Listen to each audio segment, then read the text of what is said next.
reason number 33 to get a Nissan. The cold. Because winter isn't done with us yet. Good thing the 2026 Nissan Rogue was built to conquer all conditions. With intelligent all-wheel drive, standard heated front seats, heated steering wheel, and heated mirrors, you can leave the worst of winter out in the cold. Lease the 2026 Nissan Rogue S starting at 0.4% for up to 36 months. Includes a 0.5% loyalty rebate for qualifying Nissan customers. Until March 2nd on approved credit. Conditions apply. Details at Nissan. All right, welcome back to the Elias Macko Show. Now, do you follow those big tech demos? Do you follow those big events where world-changing technology is unveiled? I still think back at the 2007 unveil by Steve Jobs of the iPhone. More recently, Elon Musk and Tesla launching their robotaxi, showing that off, also showing off their Optimus robot.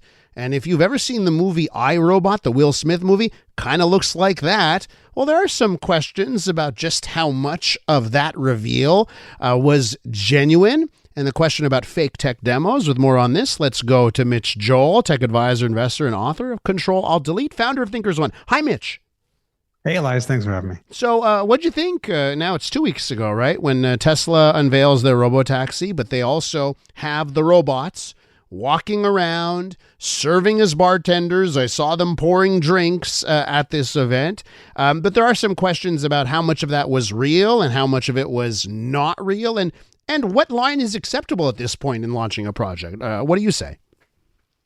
Yeah, I mean, I know that you receive a lot of text messages from other friends too, but I sent you a couple of texts when it was demoed and we were seeing videos of it saying, hey, what do you think? Do you think this looks real? I was really skeptical that was the leap because the robot sounded excessively human and almost like it was a human going back and forth. And I thought, we've seen examples of some great audio, tech, and AI. This was next level. So I wasn't surprised to see that be the outcome of it. But I was surprised, as you know, because I texted you saying, do you think this is real? I am now on the fence because the deep fakes have been so good. So 2 years ago, when Tesla announced they were going to do this robot, they literally had a man in a suit, in like a latex suit, come out and do a dance. And it was just a guy. And there's like, this is what our robot's going to be, right? And now, I mean, they were real robots. They were walking on their own. They were moving around on their own. So is it good enough if they're just showing progress? I think it is in this case, which I know might be seen as other people thinking this is craziness. One is they were somewhat transparent about it. There were instances of the video where they said that there is a human helping me along. Elon Musk, I believe, tweeted back to several people saying, yeah, it was basically a human behind the scenes operating both the robot and the voice. And I think as long as there's transparency and they're not breaking any laws, I'm okay with this because we do know that we need to drive innovation forward, that showcasing this is really a look at the potential of it. They weren't actively saying this is what you're getting. And I do think you need to rally support on both the side of your R&D and your investors, but also on consumers as well. And to me, it gave a good peek into the near future of what it can be. Do I believe that they'll be able to hit the mark by the time it goes to market and people can buy them? I do. Do I think that when it hits the mark and people are coming out, who's going to spend $20,000 to $30,000 on these initial robots? It'll be early adopters who have a lower expectation in terms of what it can and can't do. And then hopefully, or maybe not, the market either evolves or doesn't evolve. And people say, I want a robot in my home or I don't. If you go to the backstory of that 2007 iPhone reveal, right? And Steve Jobs, he takes out the iPhone and what did he say? A music player, a phone, an internet communicator, right? He repeated that 3 times. Boom, you have the iPhone. And he did a demo. And apparently in that demo, he had to be very precise and do exactly what he did in that specific order, or the device would just go kaput, right? Like the demo would not have worked. What do you think about that? I mean, listen, 6 months later, the phone was released to the world, so they got there.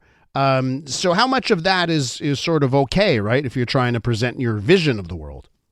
There's 2 layers to that. what you're talking about is known in tech as what they call the golden path. And the idea is that I can demo something by making it look like I'm moving through the motions. It could be even video based, but it gives you an idea of what the product, quote unquote, will do, which again is very, very common. And we've seen that as a idea of this is what it should do. The bigger idea with Steve Jobs that's very interesting, and I think Musk has carried this torch since Steve Jobs passed, is something that was known as the Steve Jobs reality distortion field. That in Steve Jobs's brain, he knew, like you said, the product will do this. And it was pushed onto people who thought it is inconceivable that the product will do this in that timeline. And yet, through this reality distortion field, which some people admired and some people revered, he was able to push this innovation forward. So the joke with Elon is he gives these ridiculous timelines that never come out. But inevitably, here we sit. We have electric vehicles. We have commercialized space. We have massive devices that are the size of the Empire State Building, plus landing in these digital chopsticks. We have all of the things he has dreamt of come to reality in a different timeline. We're with Mitch Joel, the founder of ThinkersOne. So, Mitch, let me ask you like this. Elon Musk, he promises things. Eventually comes around to happening. You know, Cybertruck, it took 6 years. It eventually is being sold. But there's still things like full self-driving, that software, which I know firsthand is very good, still not at the finish line. Do you think in order to get things done in the real world, you need people like Steve Jobs and Elon Musk to fudge a bit in order to get the big things done? Again, I think there's a massive difference between saying something does something and it doesn't deliver and it falls short and consumers don't like it versus creating a vision and an excitement, seeing robots, like you said, serving drinks, engaging with people, dancing, playing games with them. I like this idea of somebody helping us dream about a future.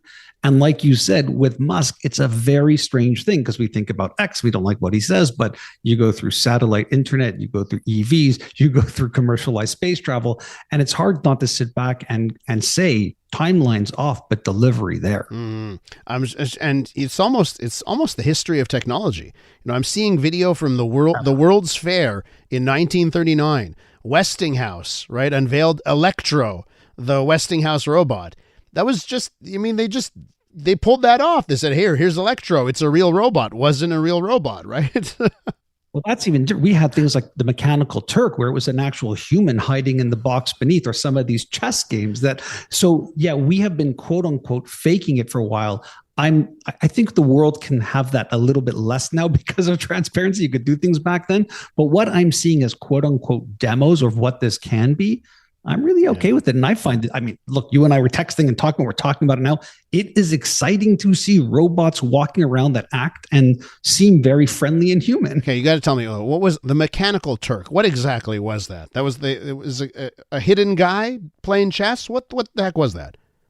Yeah, so there's been several of those over the years, but the Mechanical Turk was originally, yes, a human being hiding underneath the box, inside the box, like a magic trick. And again, you know, we talk about this. We spend hundreds of dollars to go and see magic shows and watch.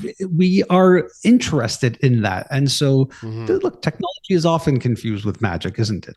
It very much, because, right, great technology is magic at the end of the day when you see it for the first time. Mitch, you got to leave it there. Be well. Absolutely. Have a great day. Thanks, Elias. Mitch Joel is founder of ThinkersOne.